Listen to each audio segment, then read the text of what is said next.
Grabbing your opponent's weapon. It might not sound like a great idea, but I think it's a fantastic idea if you can manage to do it. Now, of course, depending on what sort of weapon your opponent is using against you, this might be a difficult operation, a simple operation, and there are a lot of variables that should be considered, of course, but I think it is a viable option. Now, let's consider, for example, first bladed weapons. Now, if you're fighting against someone who is using a dagger or is using a sword, then of course the idea of grabbing your opponent's weapon means you need to grab the blade, which is exactly the part that is sharp, the part which has an edge or two edges, depending on whether we're talking about Eastern or Western swords, just to generalize a little.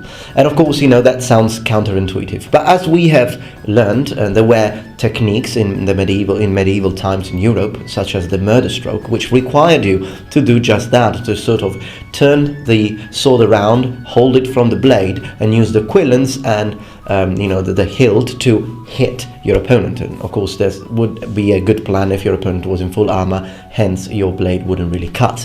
Now, with this, we see that you can grab a sharp blade. Is it an easy move to do during combat? No, but it can be a viable option in combat. Now, let me show you something.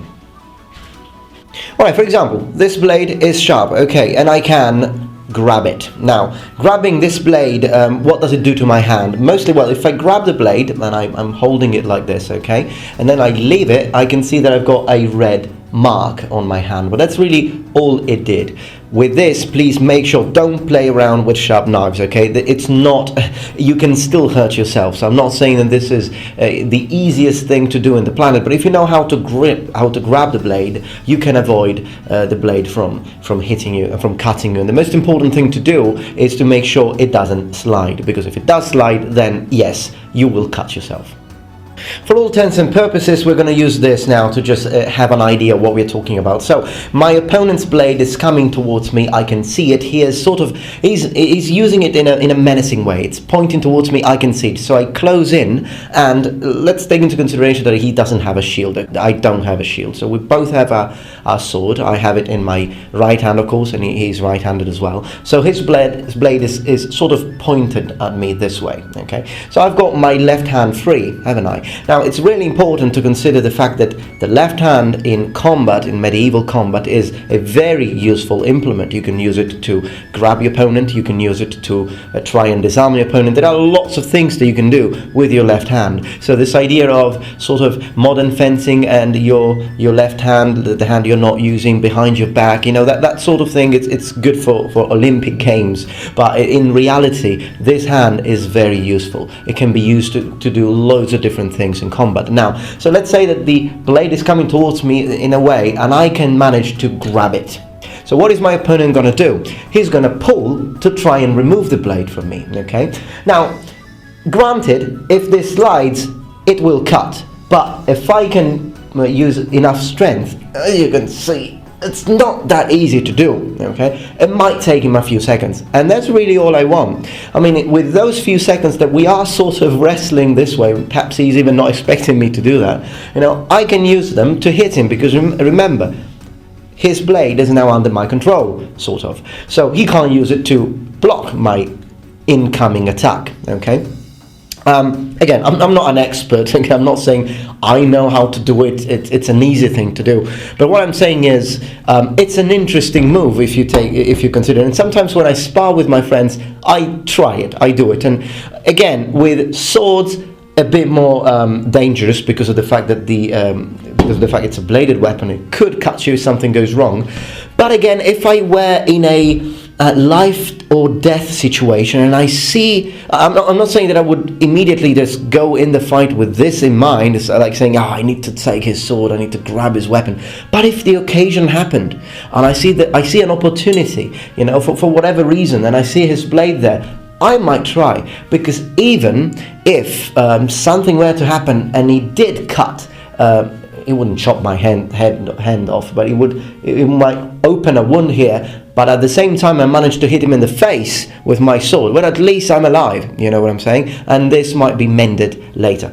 Now, if it's not a sword that we're talking about, and again, depending on the sword, of course, this would also change, because if we are close enough, and and let's say he's got a European medieval sword, and I can manage to grab his forte, okay, the strong, but this is also a part where the blade is thicker and it's less sharp, and in some cases it might not even be sharp at all, depending on what sword we're talking about, and therefore it might even be even more possible as an option in combat.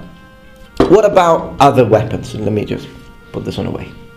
I think this move might be rather interesting to do with a polearm, because a polearm, as you know, there are loads of different kinds, but if you're talking about spears, for example, then yes, the bladed part that is used for thrusting, it's not really the part that you need to grab in this case. You should try and grab the shaft, the wooden shaft, and I don't think it's that much. I think it would be easier to do. I don't think it would be such a difficult thing to do. Every time I sparred with my friends and they are using a spear, for example, and I'm using a sword, or I'm using whatever other weapon, if you manage to close in, and of course you need to have skill to do that, but if you manage to do that and then he's trying to hit you with a weapon, the shaft will get closer to you, and if you can avoid being stabbed, of course, to death, I think it could be a good idea, because often the first time I was sparring against someone with a range advantage, the pike would be coming towards me, or the spear would be coming towards me, and I tried to parry, perhaps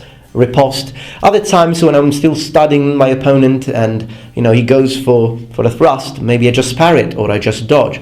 But to me, that might be a lost opportunity. Sometimes when you spar, I notice that one of the things your opponent does, some of the things that they do, is that the first attacks are not real attacks. They're just stunning you. They're trying to see what you do, how to react. And this is something that happens as well in the martial world, meaning, of course, HEMA is also martial arts, but I'm meaning like karate, kickboxing, MMA, etc. And to me, when there is life or death in that sort of situation, you can't really afford to do that much. You need to be careful. I'm not saying that I would commit 100% to every attack, but I would make sure that every attack poses a real threat to my opponent.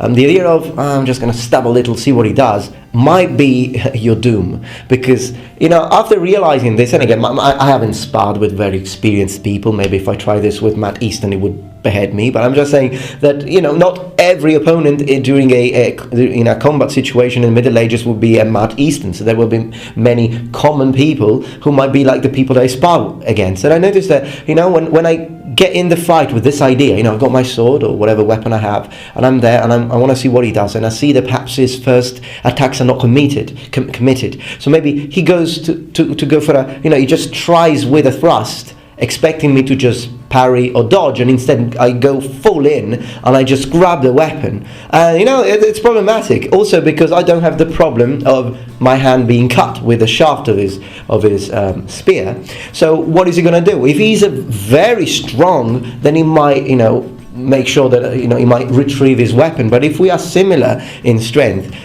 he's not going to do that. And seconds are going to pass by, and in those 2, 3, 4 seconds, that now he's panicking because he doesn't know what he's doing and what's going on. He wasn't expecting that. I am pounding him with my sword. Okay, this has happened in sparring sections. And to be honest, I need to start filming these because it would be interesting to have this footage to prove it. But you can imagine it, that it's something that could happen. And in that case, he's either going to leave the weapon and run away to save his life, because now he's being cut, continuously, and his blood is starting to pour out, or he's going to try and do something about it. But of course, unless he maybe if he has a secondary weapon like a dagger, he might leave the spear, take the dagger. But in that case, there are a lot of things that could happen. I could just take the spear myself and use it, and now he's got a dagger and I've got a spear. So that's now I have all the range advantage, and it's even more than he had to begin with. Sword against spear, now it's dagger against spear. Or I can just throw away the dagger, or throw it at him perhaps, and then I've got sword against dagger. So there are a lot of things. I think it's an interesting concept and it should be studied, and I'd like to study it more and perhaps make some sparring videos with some friends and see what happens, how people react to this. But it's an interesting one, particularly if you do it at the very start of a match when people are not 100% committed and they don't really know what you're going to do, and they're not expecting you to do strange things like this.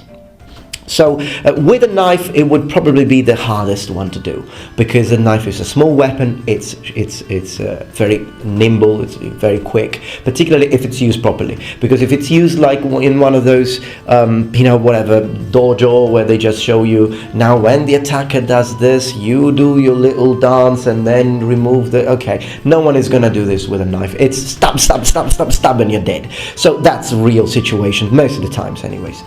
So in one of those situation where the guy comes to you completely crazy and starts stabbing like mad, how are you going to grab the weapon? In that case, you might want to try and grab the wrist, but I'm not advising you to do that. If that's a situation, you might as well, you should run away.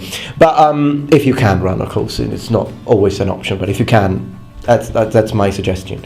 So what I'm trying to say is, with a knife, probably not a good idea, but with bigger weapons, I think the bigger the weapon, the easier would be as a move to pull, to do on your opponent. So basically this is what I wanted to share, but I'd like to know what your idea is. Do you think this is a possible move? Do you have experience with this move? Have you tried it against someone sparring? And let me know, of course, did it work, most importantly. So let me know in the comments below. I'm really eager to hear your experience and your opinion.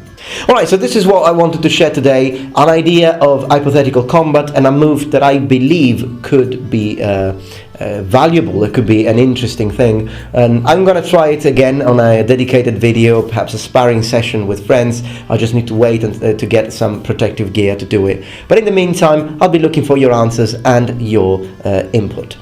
I hope that you enjoyed this video. If you did, please remember thumbs up and subscribe to my channel for more content from the Metatron. And remember, the Metatron has spread his wings. Goodbye.